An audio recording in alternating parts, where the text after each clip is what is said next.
Hello friends, official exam point के इस YouTube channel पर आपका एक बार फिर से स्वागत है।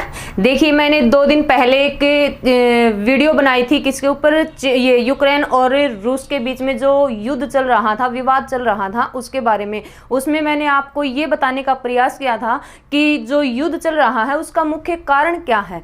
आज ये यानी कि 14 दिन तक ये युद्ध चला है और इस युद्ध के बाद आज जो रशिया ने यूक्रेन के सामने जो बातें रखी थी वो उनको मानने के लिए क्या है, तैयार हो गया है।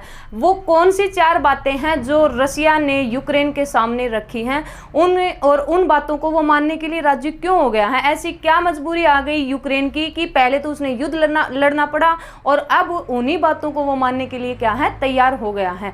अब मैं आपको बता रही हूँ कि जो यूक्रेन और ये रशिया के बीच में जो विवाद था ना, वो मुख्य विवाद किसका था कि यूक्रेन क्या चाहता था, यूक्रेन नाटो के अंदर शामिल होना चाहता था। यानी कि ये जो नाटो संगठन बना रखा है, किसने, कितने देशों का है ये नाटो, 30 देशों का संगठन है। इसका क्या होना चाहता था, ये भाग होना चाहता था, इसका सदस्य बनना चाहता था। लेकिन रशिया ये अलग हुआ था किससे, रशिया से। रशिया ने ये नहीं चाहता कि यूक्रेन किसके अंदर जाए, ये नाटो के अंदर शामिल हो। क्यों नहीं चाहता, वो अपनी खुद की सेफ्टी रखना चाहता है। यानी कि जैसे ही यूक्रेन किसके अंदर चला जाएगा, नाटो के अंदर चला जाएगा, तो ये जो यूएसए है सीधा किसके बॉर्डर पर आकर के खड़ा हो जाएगा, रूस के बॉर्डर पर आकर के खड़ा हो जाएगा। इस कारण से रूस ये चाहता है कि यूक्रेन कहां पर ना जाए, नाटो के अंदर शामिल ना हो। लेकिन यूक्रेन ने क्या है, यूक्रेन ने एक जिद पकड़ ली थी कि मैं तो क्या है भाई, एक स्वतंत्र राष्ट्र हूं और मेरी मर्जी, मैं किसी भी देश के अंदर या किसी भी संगठन के अंदर क्या हूं, शामिल हूं।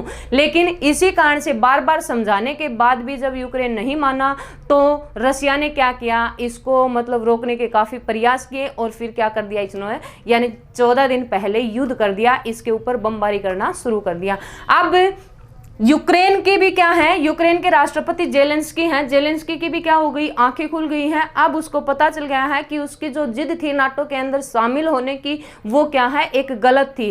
अब उसको कैसे पता चला, इन 14 दिन के अंदर, यानी कि यूक्रेन में काफी जो नुकसान हुआ है, या फिर इस टाइम पर इसके ऊपर ये जो इतनी बड़ी परिस्थिति आई हुई थी, उस टाइम पर जो नाटो में जो ये शामिल होना चाहता था, उस नाटो के किसी भी देश ने क्या नहीं किया, इसकी सहायता नहीं की। वैसे सहायता की है इसकी, यानी कि उन्होंने ये कहा है कि आप मतलब आपको पैसे की जरूरत है, हम आपको क्या है, पैसा काफी दे देंगे, लेकिन हम सैन्य कार्रवाई क्या नहीं करेंगे, रूस के खिलाफ में नहीं कर सकते हैं। तो इस कारण से अब यूक्रेन को पता चल गया है कि मेरी जो नाटो के अंदर जाने की जो जिद थी ना, वो गलत थी। इन्होंने क्या है कि मेरे ऊपर इतनी जो बड़ी परिस्थिति आई हुई थी, तब इन्होंने मेरे साथ देने से क्या कर दिया, साफ मना कर दिया। इस कारण से अब यूक्रेन के राष्ट्रपति जेलेंस्की के सामने जो रूस के राष्ट्रपति व्लादिमीर पुतिन ने जो 4 शर्त रखी थी, उन 4 शर्तों को मानने के लिए क्या हो गया है, तैयार हो गया है। क्या क्या शर्त थी ये व्लादिमीर पुतिन या रशिया की यूक्रेन के सामने रखी गई है, वो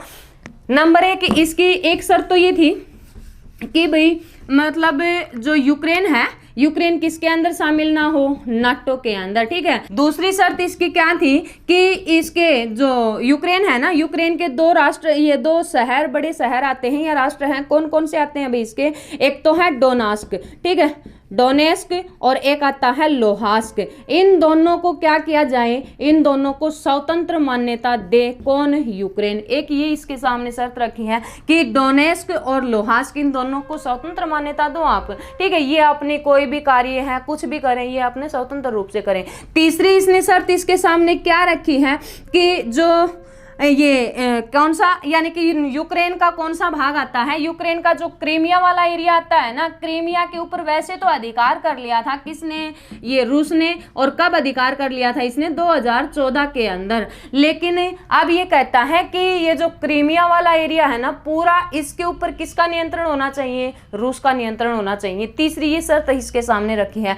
और चौथी इसके सामने जो शर्त रखी गई है ना, वो कहा है कि जेलेंस्की अपनी जो सेना है उसको उसको ये बोले कि वो अपने आप को क्या करवा दें, सरेंडर कर दे। तो ये 4 शर्त रखी हैं। अगर इन चारों शर्तों को ये यूक्रेन अगर मान लेता है तो क्या है, युद्ध पर क्या हो जाएगा, विराम हो जाएगा। मतलब हम यूक्रेन के खिलाफ में क्या है, कोई भी सख्त कार्रवाई नहीं करेंगे। लेकिन यूक्रेन, एक बात और भी है भाई, रूस रियल में भी ये नहीं चाहता कि मतलब यूक्रेन का क्या हो, नुकसान हो या इस किसी भी प्रकार की कोई समस्या हो। यूक्रेन, ये रशिया ये सीधा ये चाहता है कि आज भी तू जैसे पहले स्वतंत्र था ना, उसी तरह से आगे भी स्वतंत्र रहेगा। मेरी सिर्फ ये 4 शर्त है, इन चारों शर्तों को मानो और मैं आपको मतलब आगे भी आपके कोई भी कुछ मतलब नुकसान नहीं पहुंचाऊंगा, और अब भी मेरा नुकसान पहुंचाने का कोई प्रयास नहीं था। लेकिन अगर आप पहले ही ये नाटो में शामिल होने की बात नहीं करते तो मैं आज भी आपके साथ ऐसी कोई भी सख्त कार्रवाई